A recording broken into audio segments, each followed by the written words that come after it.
Hello there, Sagittarius. Welcome to your April 2019 tarot reading. When I was meditating on this month's reading for you, I saw two images. The first one is a little bit strange. I see like a very prehistoric landscape, and there are like, Neanderthal or cavemen, okay? Everything looks very cartoony. So I see this caveman. He's very stocky looking. He's half naked, and he's wearing like an animal skin loincloth, okay? He's heading towards his cave, and he's got like a mace. It's made out of like some type of an animal femur, and he's holding it on one hand and kind of like resting the end of it on his neck. It looks like a baseball bat, but it's made from bone. And on the other hand, he's dragging what looks like a gazelle. It seems like he went hunting. He hit the gazelle over the head with the mace, knocked it out, and he's dragging the carcass of the gazelle back into his cave. And his cave, it seems like there's already a fire going. So that was the scene that I saw. And the image that I got from this is, it's very much about survival, okay?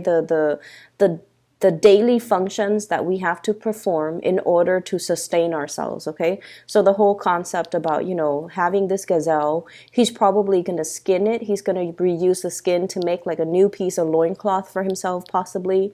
And then he's going to, share the meat or eat the body with the rest of his kinsmen, because it seems like there are already people with the fire going inside the cave, okay? So that's the first thing.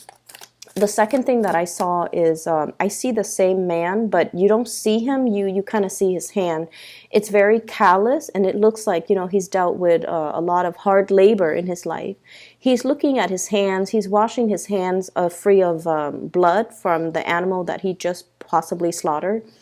And then as he's washing it, he comes into this sense of awareness where he's looking at like all the twirls and all the lines on his finger, on his index finger. And I was thinking, automatically like fingerprint, something about fingerprinting, something about security checks, something about what makes me unique, okay? Like the one feature that makes him unique. But keep in mind, this is like prehistoric time before we have, fingerprint analysis. So he's probably not sure why there are these twirls or these whirls on his fingertips. So I feel like the energy for this month is a lot more about, your identity. It's like coming into this sense of awareness about yourself, this awareness about what you're capable of, because whenever I see hands, we do everything with our hands.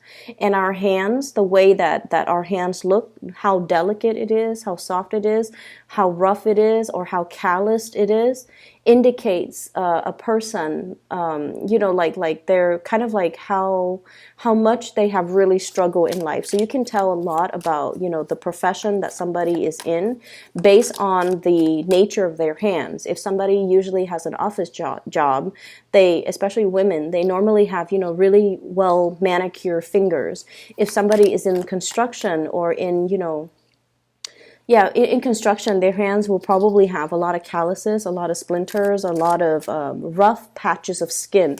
So I feel almost like, I don't know why that came up for you, but I feel many of you are really, really looking at the lines in your fingers, thinking about, all the things that you've had to do to get to the point that you are today, and how that really shapes your worldview and how that really shapes the person that you are right now.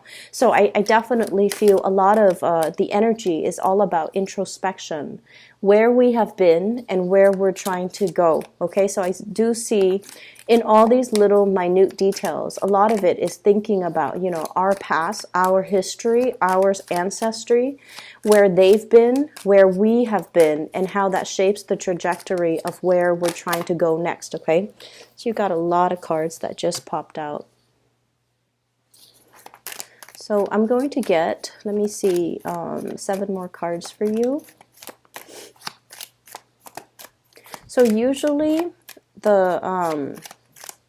with this deck so far, okay, everything that I've mentioned when I did the other videos, This is I think this is the first time I've used this deck. It's the Aquarian Tarot deck for those who are interested. And I got this deck as a gift from my mom.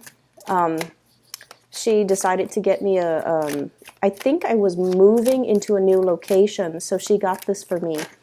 And I remember I wanted the deck because, you know, it was an Aquarian Tarot deck, and I'm an Aquarius, and I thought it would really resonate with me. But so far, it's been really difficult for me to connect to this deck because the way the images are, it seems very angular, like the lines in the deck or the lines in the card and the lines in the drawing. So it's been really, really difficult for me to kind of interpret, okay, and to really connect to this deck.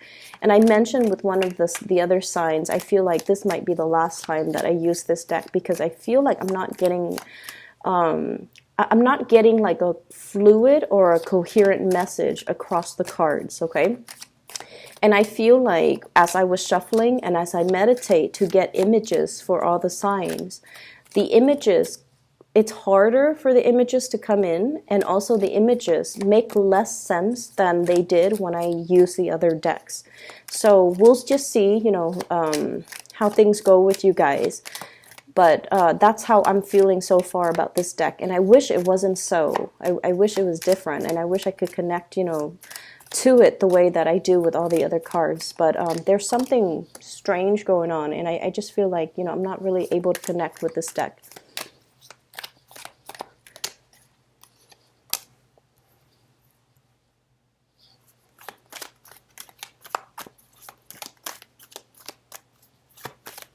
Yeah, and the way I read the cards, I usually do like tarot card interaction.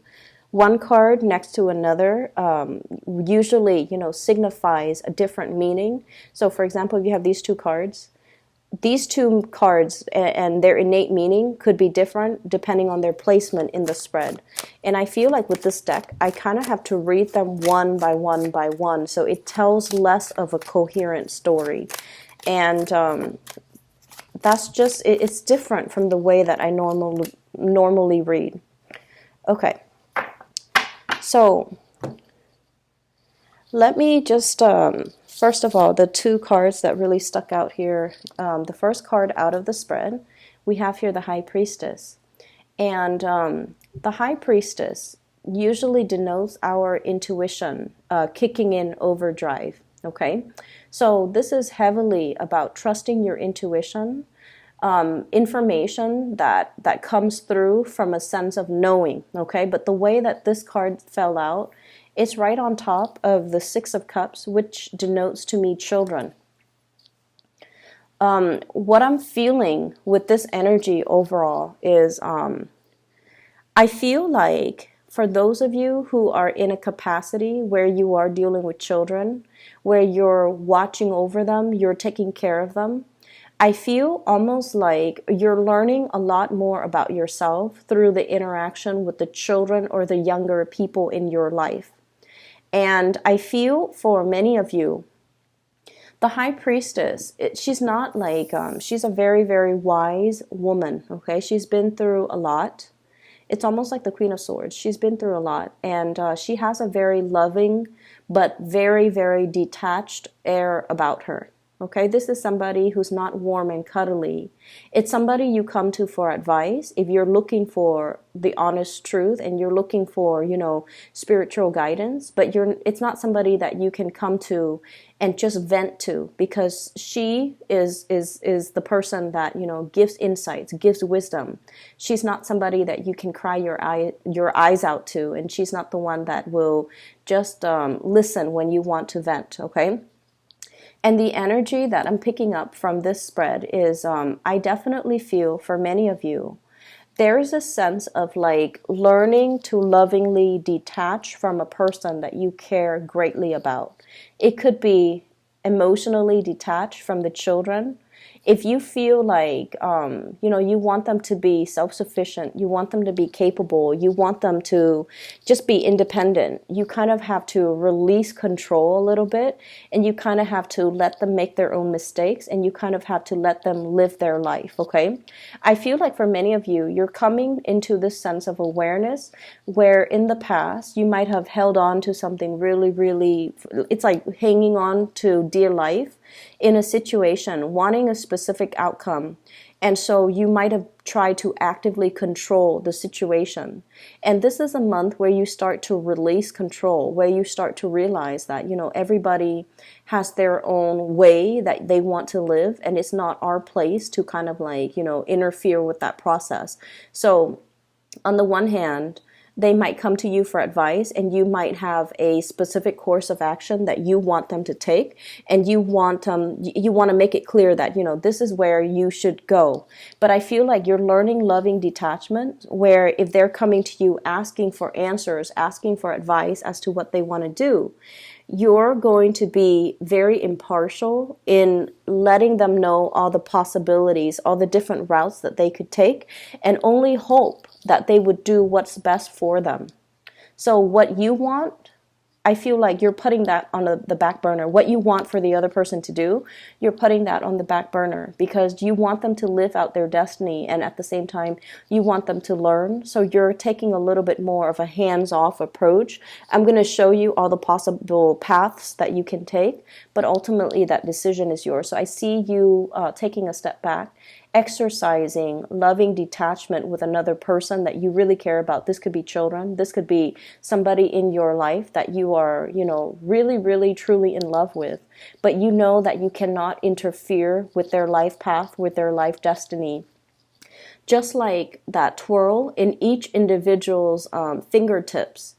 Everybody has their own unique path in this lifetime, okay? No two paths are the same, and that's why fingerprints are all very, very different from one person to the next, okay? It's like the little nuances in the lines, in the twirls, in the little crevices in our hands. Everything is unique. Everything, it seems like there's, grand design in place, but the overarching message is that everyone has to, live out their true destiny, their true path.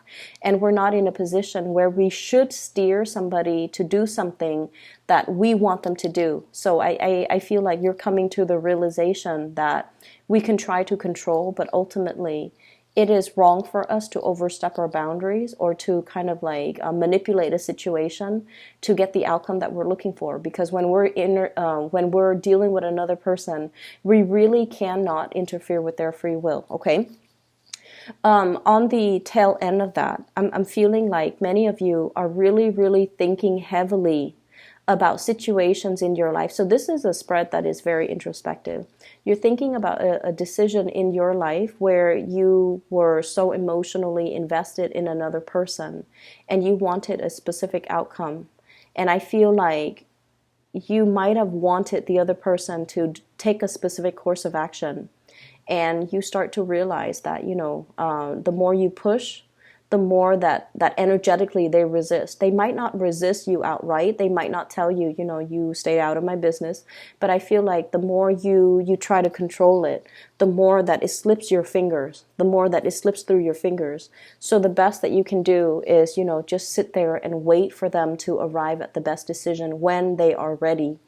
I see a lot of people who might have been parents or grandparents. And for those who are parents, especially for those who are single parents, okay? I'm sensing that, I don't know what it's like to be a parent. I don't have children.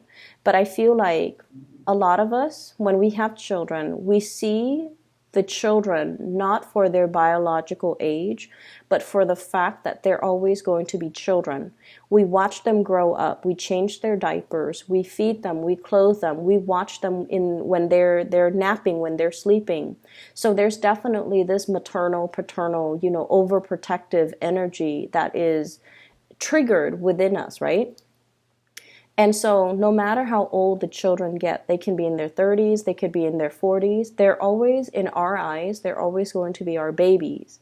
And so even though they have really progressed, even though they've had a lot of education under their belt and a lot of life experience, we always see the children as somebody that needs protection. And so as parents, we might overstep our boundaries and we might try to control the choices that they make, the decisions that they make. And the more we try to control, the more it backfires. And so you're looking through almost like watching a movie reel of all the decisions that you've made in the past, especially as it pertains to people that you love. And you might have realized that, I controlled the situation a little bit too much. I should have done this, but instead I did this. I should have... I was too overprotective, and I made them do things that I thought was good for them, but in the greater scheme of things, it wasn't good for them because it didn't teach them about self-sufficiency. It didn't teach them about trusting that the choices that they make are the right choice, and I feel like it disallowed them from making their own choices and living with the consequences of their choices. And so you're really analyzing, what it means to really be a parent. How much do we try to control and how much do we try to relinquish control? Where's that middle ground, okay? And not only is this something that you're heavily thinking about when it comes to child rearing, when it comes to the people that you love in your life that are a little bit more vulnerable, that are a little bit younger than you, but I also feel the same mentality can be applied when it comes to the people that you truly, truly love. The Six of Cups is a soulmate connection. And this soulmate connection usually means like it's something that is a past life energy. There is a soul contract between two people to come together in this lifetime. And whenever I have this soulmate type of connection, it usually denotes a lot of, it's like somebody that you're magnetically very, very drawn to. Okay, and we all have experienced that soul connection with another person where they just enter our lives and we feel like we've already spent a lifetime with them. We know them in and out. They trigger us. There are certain emotional triggers that they bring into our lives, the emotional awareness, but also the triggers, the abandonment issues, the fears, the insecurities, and at its best, the soulmate connection can also denote a situation where you're with another person and you feel this overwhelming sense of calmness and serenity that you don't have with other connections in your life. Okay, so at its worst, it can trigger a lot of dormant emotions, but at its best, it gives us a sense of calmness, trust, and serenity. So I definitely feel for many of you, there is a soulmate connection that you have with another person. And I feel like the other person is somebody who's very, very spiritually evolved, okay? They are a nurturer, they're a caretaker, they have a very detached air about them, but they have a really beautiful, gentle heart and a very loving soul, and they really want what's best for you. For some of you, this could be a romantic partner. I do see that.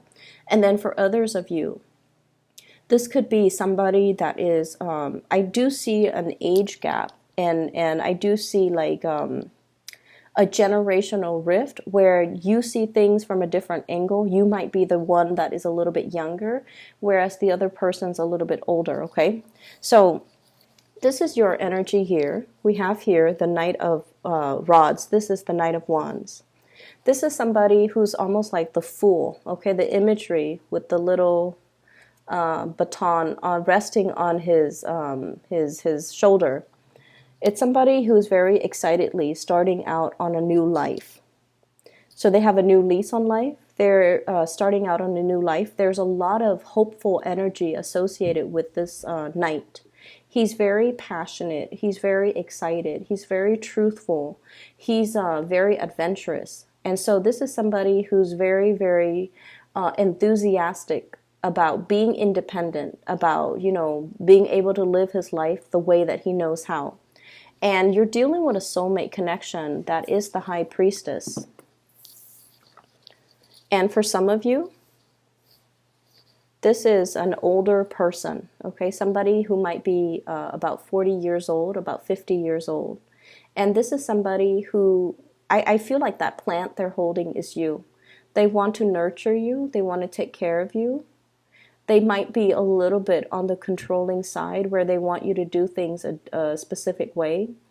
They might want to contain your energy and have you exclusively to themselves, not in a selfish way, but because they really, really love you. There's a lot here about exclusivity, and there's a lot here about this person wanting you all to themselves when, in fact, you are somebody who wants to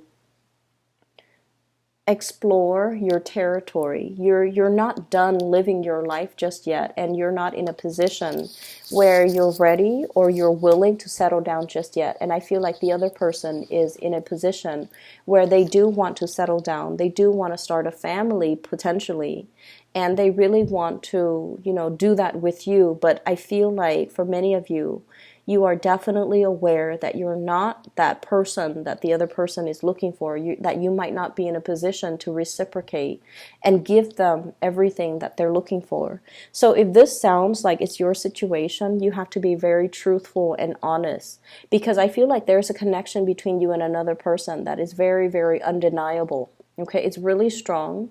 It brings about a sense of inner peace and serenity that you could not find with another person. You feel it. You feel the sense of calmness washing over you, the sense of safety, familiarity when you interact with this person. And they sense it too. But I feel like this relationship is a little bit too, it's not enough for you. And if you can, honestly admit that to yourself, this relationship is not enough for me. And make your choices accordingly so that you don't end up hurting this person. If you're not ready to be in a relationship with this person the way that they want you to be, you have to be truthful and honest with them so that they understand, so that they don't sit there and wait for you, so that if you enter into a union with them when you're not ready, you might end up feeling resentful. You might end up, breaking off the relationship and really hurting them. Or you might feel like over time that the relationship is not enough for you, where you might step out of the relationship. So I feel for many of you, you're at a major crossroads pertaining to a significant relationship where there is definitely a soulmate energy. Okay, the two of you have this really, really beautiful potential for a very beautiful union, but the timing right now is not just right. For some of you, you might be dealing with an earth sign. This is a Taurus, a Virgo, or a Capricorn, sun, moon, or rising. And then for others, I'm getting a Virgo energy, as well as a water sign, Pisces, Cancer, or a Scorpio. And I feel like the love is very, very undeniable. Like two people really caring about each other, wanting the best for each other. Because with this Six of Cups, it's a card about innocence. Okay, when we're dealing with like that puppy love stage, children don't hold grudges. They don't keep scores. They can hold hands, during recess and be happy. So I feel like, two people wanting to bring their best to a relationship. Somebody is like, this is what I have to offer you. Whereas the other person, it's all like, I still want to live my life. I still want to explore. I still want to date around a little bit. I'm not ready. And if you can honestly admit to the other person, I really care about you, and I might even say I love you, but I'm just not at a point where I'm ready. And then for others of you, there's a lot of heartache here. We have the Three of Swords. And the Three of Swords in this deck, it deals with a situation. There's no blood coming out from the sword. Okay, so it's a situation that has been like this for quite some time. And we have here an earth sign, Taurus, Virgo, or a Capricorn with the Five of Swords. This is somebody that has really, the thing about earth signs, I see a lot of coupling between Sagittarius people and earth sign people. Earth signs are very, very practical, okay? They're pragmatic. They do things, they don't sit there and talk about things. And I feel like for a lot of fire signs, you guys need a lot of declarations of love, okay? It doesn't even have, you don't even have to be a Leo. It could be like, you know, any fire signs, like Sagittarius, Aries, or Leo. But it doesn't even have to be the Leo people, but you need a little bit of ego stroking. When you do something great, you want to receive a gold star. When you do something that you're very proud of, you want the other person to tell you, you're amazing, you're ingenious, I'm really proud of you. I am, you know, like, you're very, very smart for having thought of that. Like, I feel like you need that validation. You need that ego stroking in a way. And you need that verbal affirmation of love. And I feel like this is a person that doesn't operate that way. The King of Pentacles values the things that he can see, he can touch, he can taste, okay? He lives in the physical world. And so compliments don't come easily to him. They don't come easily from him. He sees the proper value in situations. So when he makes a choice to be with somebody, it can usually be more of a calculating choice, okay? So for some of you, you have almost like an imprint of an earth sign in your life that has really caused a lot of pain, okay? That has like really done a lot of things over the years to really hurt you. This is, I want to say, for some of you, this is like a relationship partner that you always will remember. If they're already in the past, you will still always remember them because you care about them so much, but for whatever reason, there's a lot of heartache associated with this. For some of you, you could still be with this person. There has been a lot of arguments. There has been a lot of strife. There has been a lot of disappointment that this person has brought into your life. And I feel like they're showing you a side of yourself that you're not really comfortable seeing. You value your independence and almost like you value your independence. And I feel like this person, for whatever reason, made you realize that you needed their affirmation, you needed the confirmation of their love in a way where it runs counter to your independence. So I almost feel like they made you feel like I'm not as independent as I thought. If I was as independent as I thought, if I were, you know, very independent, what they think about me, what they say about me wouldn't even matter. But every time you interact with this person, I almost feel like you're not getting what you want out of this relationship. And so I definitely feel here there's an earth sign coming out of the picture. There's an earth sign that's dealing as well with a lot of heartache concerning your behavior, the way that you behave towards them, your kind of like detachment towards them. I see many of you have moved away from them or are actively moving away from them, trying to move away from them.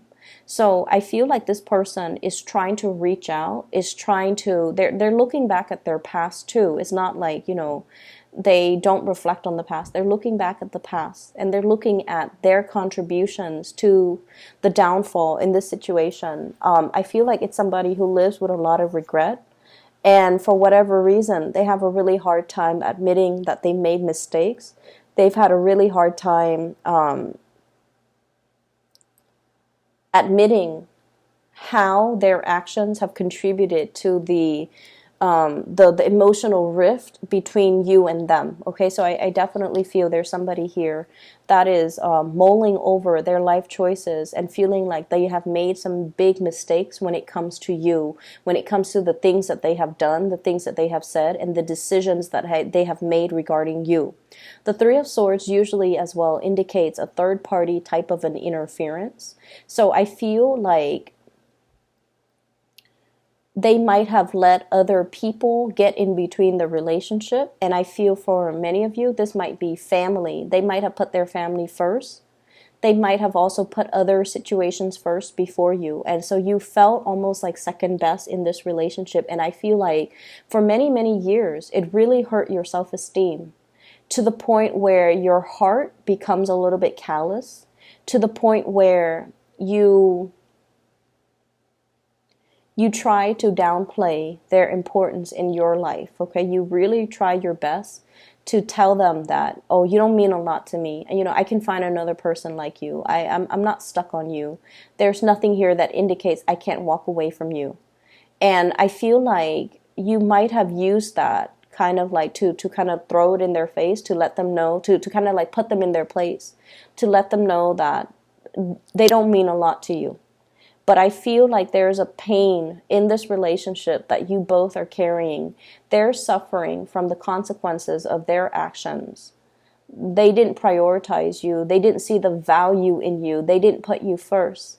And then as a result of it, when a fire sign has not been placed first, or when they have been chosen over by another person or passed over by another person, they're like, they turn cold, and they will do everything within their power to let the other person know, I don't need you. Okay, so I feel like there's a situation here where the simple act of communication, honestly, I feel can resolve the situation between you and them, but I don't feel like anybody's really budging.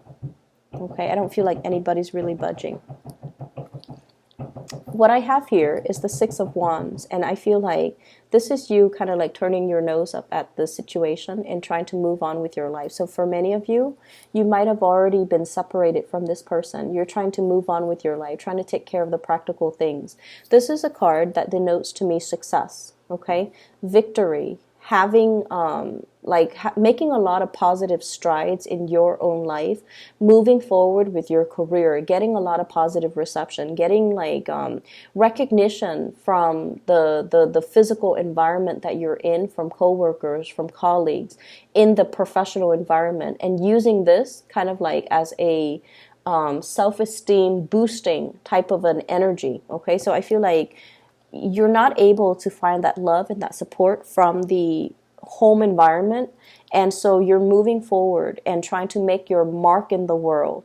And I feel like that's the validation that you have been relying on. Okay, if I'm not appreciated in the home environment or with this person that I really, really care for, then I'm going to seek validation in other areas of my life. I'm going to be able to move ahead and push things forward and achieve a lot of success. So in a way, I feel like it's a karmic contract. It's almost like you weren't getting what you were hoping for. You weren't getting that love and that support. And so you had to, it really inspired you to work hard, to be dedicated, to persevere, to move your life ahead in a way where you can look back and look at your achievements and say, I'm a really amazing, special person. That person did not see the proper value in me, and there's nothing wrong with that. It doesn't detract me from who I am. So this is the month where you're coming into the sense of realization that whatever you were doing, I feel like it was to show for yourself or to prove to yourself, I'm worthy.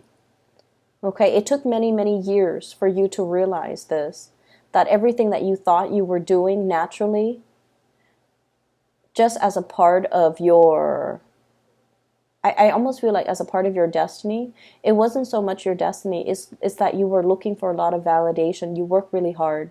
You strived really, really hard because you were looking for validation from your external environment, because I feel like the people that you were looking for validation, they didn't give you that validation.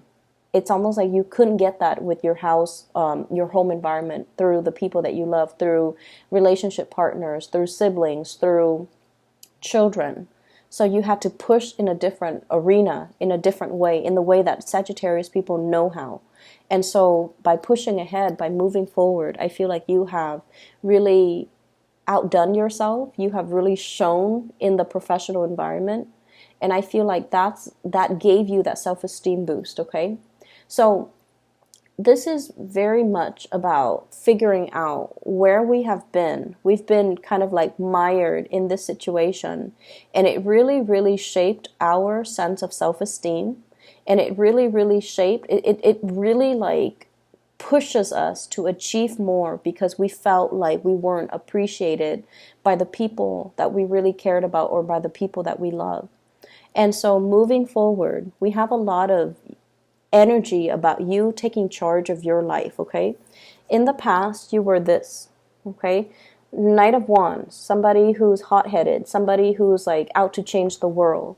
And then over time, in the process of getting through life, dealing with disappointment, dealing with situations where we have to exercise loving detachment, dealing with situations where people say one thing, they mean another, and dealing with people who are very, very, very hard to please and whose compliments we really wanted, like we were really looking for validation and looking for compliments and looking for the praises from this person, but they're very hard to come by. And as a process of dealing with this environment, I feel like it really made you a lot stronger. It made you realize that I'm capable regardless of what people think of me. I don't need to prove to anybody anything. I know that I'm capable, and I know that I'm capable because of all of the external things that I'm able to achieve in the world, all the worldly success, all the things that I persevere and was able to garner, and all the things that I was able to achieve in my own personal life. So I don't need validation from anybody else. And so you are almost like graduating from this Knight of Wands into this King of Wands, where you are very secure, where you are very headstrong, where you don't need validation from other people. And what I have is, for those of you who are looking for relationships where you have separated from a person that was a little bit cold, that was very distant from you, like they're emotionally, I feel like they're very cold. And they might have been a little bit more on the me, selfish spectrum, okay? And for whatever reason, I feel like you've dealt with your fair share of bad relationships, Sagittarius. And I feel like you have something coming into the future where you're meeting somebody who is your equal, okay? Two people looking at each other, two people who are who are meant for the world, who are very, very accomplished, and who have a lot of admirable traits that both partners kind of like value. So I feel like you're meeting somebody who's very like-minded. You could potentially be meeting another fire sign like yourself who you understand, who understands you. So I feel like in the past, you might have been attracted to a specific type of a person that might not have been compatible with you. Moving forward, we have more compatibility, more harmony, more easygoing energy. Like it's more like a fit that is made for you. And it's coming in the form of possibly another fire sign that is going to be coming into your life. But I do feel like overall, the Nine of Rods, the Nine of Wands, is this sense of, this is a sentry. This is somebody who's in a battle position, like gearing up for battle, okay? They're keeping watch and they're very much on guard. And I feel like everything that you've been through with relationship partners that did not appreciate you, I feel like you're on guard. I feel like no matter who's coming in or no matter what the universe is conspiring to bring in for you, you're looking at things with a healthy dose of skepticism. And based on everything that you've been through, you're taking everything with a grain of salt. You're not going to be wishy-washy or starry-eyed about new opportunities. You're looking at situations in a more pragmatic way. Because in the past, I feel like you might have been a little bit hot-headed, jumping into situations without thinking, without having like a 5-year plan, a 10-year plan. Now you're being a lot more methodical. You're being a lot more calculating. You're being a lot more cautious about who you get involved with, who you give your energy to, and you want to make sure that the other person reciprocates, or the other person is in alignment with you, or the other person is on the same page as you before you get involved. So the month of April is a lot about, taking stock, like where have we been? What have we learned from it? How has that made us the person that we are today? And judging by, everything that we've been through, everything that we've learned, how can we do things better the next time around? So I feel like the energy is all about incorporating everything that you've learned from the past so that you don't make the same mistakes in the future, okay? And unfortunately, I feel like the reading is a little bit flat, and I wish I could just, blame the cards, but I'm not going to do that. I don't think I'm going to use this deck of cards in the future, but I just want you to take away the message that I feel for many of you, you have achieved a lot. And it's like the drive and the ambition and the sheer survival instinct. I feel like you've really pushed against all odds, okay? You've really, really swam upstream despite. I feel like against all odds, you have made it. You've really shown yourself to be a really strong person, and you are coming into awareness that there are many things that you were very capable of doing on your own, and it's the process of waiting for other people that really held you back in life, okay? Especially waiting around for the wrong people. And so moving forward, I see Sagittarius moving in a very independent way, self-possessed way. You're carrying yourself with pride. Your head is higher. You're embracing the really powerful new you. And you are realizing how strong, how capable, and how competent you have been, which is really good. I see you with your head held high, and I see you overcoming a lot of adversity in order to get where you are right now. And I feel like you have a lot to be proud of, okay, Sagittarius? So I'm really happy to see that for you. But I feel like, it took a lot for you to get to this point. And you had your fair share of disappointment. And I feel like no matter what, the universe is going to bring more people into your life, friends, lovers, new relationships that are a lot more in alignment with you. But you still need to be discerning about who you get involved with so that we don't fall back into the same cycles. And you really need to be honest with yourself if you're ready to meet the new person halfway, because I feel like, they have a lot of love to give, and they're looking for a lot more stability and a lot more consistency in their life. So if you're not at that point in your life where you're ready or able to give them that, you have to be really honest with them as well, okay? So for those of you who are looking for a private reading, I do have a link in the description box for a psychic. Her name is Bridget. She is based out of California. She's very amazing, and I've been advocating for her. She's phenomenal. So if you're looking for spiritual guidance, I highly recommend that you book a reading with her. Her information and her scheduling website is there's a link for that in the description box below. So I will see you guys in about 2 weeks' time. Okay, take care.